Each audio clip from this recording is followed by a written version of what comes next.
معروف اداکارہ حمیرہ اصغر، جن کی موت کی خبریں آج کل سوشل میڈیا پہ بہت وائرل ہو رہی ہیں۔ اب لوگوں کے دماغ میں یہ سوال ہے، ایک شخص جس کی ڈیڈ باڈی 9 مہینے پرانی ہو چکی ہے، اس کی بدبو سے برابر والے یا پھر ان کے جو ہمسائے تھے انہوں نے اس کی بدبو نوٹس کیوں نہیں کی؟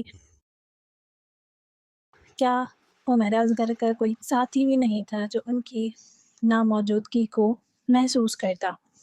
یہ بہت سارے سوالات ہیں جو لوگوں کے دماغ میں ہیں کہ ان کی ڈیڈ باڈی کی بدبو لوگوں کو کیوں محسوس نہیں ہوئی؟ کوئی ان کا ساتھی نہیں تھا یا کسی کو اتنی سی بھی خبر نہیں ہو سکی کہ وہ خاتون جس نے سپٹمبر میں لاسٹ انسٹاگرام پر پوسٹ کی تھی وہ اب دنیا میں نہیں رہی؟ آج میں ان سارے سوالوں کا جواب دوں گی۔ حمیرہ اصغر کی لاش 9 مہینے تک ان کے فلیٹ میں پڑی رہی۔ لوگوں کو ان کی ڈیڈ باڈی میں سے بدبو کیوں نہیں آئی، اس کا بھی ریزن ہے۔ تو دراصل بات یہ ہے کہ حمیرہ اصغر جہاں رہتی تھی وہ 3rd فلور تھا، اور 3rd فلور میں 2 اپارٹمنٹ تھے۔ ایک اپارٹمنٹ میں حمیرہ اصغر رہتی تھی اور دوسرے اپارٹمنٹ میں کوئی گاؤں دیہات کے لوگ رہتے تھے۔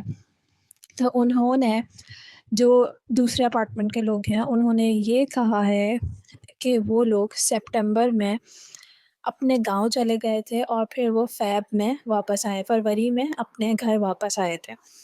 مطلب وہ 5 مہینے اس اپنے اپارٹمنٹ میں نہیں تھے، صرف 3rd فلور پہ حمیرہ اصغر کی ہی لاش تھی۔ اور زیادہ تر یہ ہوتا ہے کہ جب ڈیڈ باڈی سڑ رہی ہوتی ہے، ڈیکمپوز ہو رہی ہوتی ہے، تو 2 مہینے تک ہی اس کی بدبو لوگ محسوس کر سکتے ہیں۔ ان کے سامنے والے اپارٹمنٹ میں کوئی بھی نہیں تھا، اسی وجہ سے کسی کو بدبو محسوس نہیں ہوئی۔ دوسری بات یہ کہ لوگوں کا یہ بھی سوال ہے کہ حمیرہ اصغر کی موت منشیات یا پھر کسی بھی ڈرگ کی اوور ڈوز کی وجہ سے ہوئی ہے۔ اس کے اوپر بھی بہت ساری ریسرچ ہوئی ہے، بہت ساری تفتیش ہوئی ہے، تو پتہ چلا ہے کہ حمیرہ اصغر کے گھر سے کسی بھی قسم کی منشیات نہیں ملی، نہ ہی ان کی باڈی میں منشیات سے ریلیٹڈ کوئی بھی پارٹیکلز ملے ہیں۔ تو یہ چیز بھی ظاہر کرتی ہے کہ حمیرہ اصغر کی موت منشیات کی وجہ سے نہیں ہوئی۔ ابھی ریسنٹلی ایک بیان آیا ہے حمیرہ اصغر کی بھابھی کا کہ وہ اپنے گھر گئی تھیں اور انہوں نے اپنے گھر جا کے ڈیمانڈ کی تھی کہ انہیں پیسے چاہیے یا پھر انہیں اپنا حصہ چاہیے، لیکن ان کے گھر والوں نے ان کی بات نہیں مانی اور انہیں گھر سے باہر نکال دیا۔ تو ہو سکتا ہے کہ ان کی ڈیڈ باڈی کے پیچھے یا پھر ان کی جو ڈیتھ ہوئی ہے اس کے پیچھے ان کی فیملی کا بھی ہاتھ ہو سکتا ہے۔ حمیرہ اصغر ویسے 42 ایئر اولڈ خاتون تھیں جو ریگولرلی جم کے لیے جاتی تھی۔ وہ اپنی فٹنس کا بہت زیادہ خیال رکھتی تھیں کہ ان کی باڈی میں کچھ نہ ہو جائے۔ تو اگر ایک پرسن روزانہ جم جاتا ہے تو اس کا مطلب ہے کہ وہ ویسے بھی فٹ ہے، کہ اسے کوئی بیماری نہیں ہے جبھی وہ جم جا پا رہا ہے۔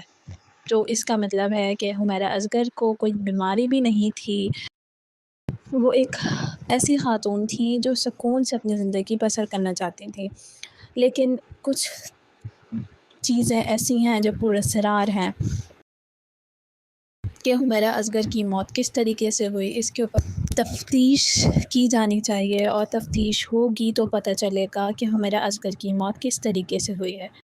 امید ہے اس ویڈیو کے ذریعے کچھ لوگوں کو کلیئر ہو گیا ہوگا کہ حمیرہ اصغر کی موت کس طریقے سے ہوئی ہے، اور یہ ایک پراسرار موت ہے کیونکہ ہمسائے وہاں پر موجود نہیں تھے، جس کی وجہ سے انہیں بدبو محسوس نہیں ہو سکی۔